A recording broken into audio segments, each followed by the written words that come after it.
তানজিম, আমরা যেমনটি দর্শকদের জানাচ্ছিলাম যে শহরের বিভিন্ন পয়েন্টে বড় পর্দায় শেখ হাসিনার বিচারের রায় সম্প্রচার করা হবে। আপনি এই এলাকায় টিএসসি এলাকায় সম্প্রচারের প্রস্তুতি কেমন দেখছেন? নিশ্চয়ই ইতিমধ্যে প্রচুর মানুষ উপস্থিত হয়েছে, এখান থেকে দেখে যেমনটি বোঝা যাচ্ছে। কি বলছেন উপস্থিত জনসাধারণ?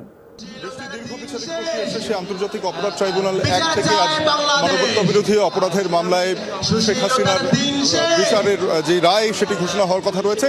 এবং ঢাকা বিশ্ববিদ্যালয় জানেন যে এই জুলাই অভ্যুত্থানের কেন্দ্রস্থল হিসেবে আসলে সে সময় ভূমিকা পালন করেছে, যেখান থেকে মূলত বৈষম্য বিরোধী ছাত্র আন্দোলনের ব্যানারে আন্দোলন শুরু হয়েছিল।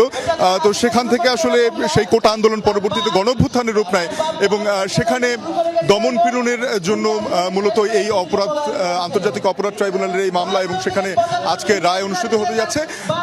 টিএসসিতে ডাকসুর আয়োজনে মূলত এই বড় পর্দায় যেই প্রদর্শনীর অর্থাৎ মামলার যে সরাসরি সম্প্রচার করা হবে আন্তর্জাতিক অপরাধ ট্রাইব্যুনাল 1-এর এজলাস থেকে যখন এই মামলার রায় ঘোষণা করা হবে তখন সেটি সরাসরি যখন সম্প্রচার করা হবে এই পর্দায় সেটি দেখানো হবে।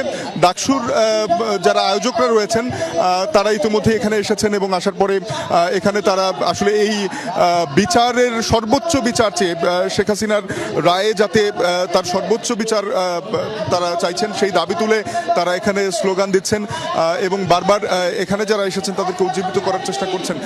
আমরা এছাড়াও ঢাকার গুলশান 1 চত্বরে আমরা দেখেছি যে এরকম বড় স্ক্রিনে আসলে ব্যবস্থা করা হয়েছে এই মামলার রায় সরাসরি সম্প্রচার করার জন্য।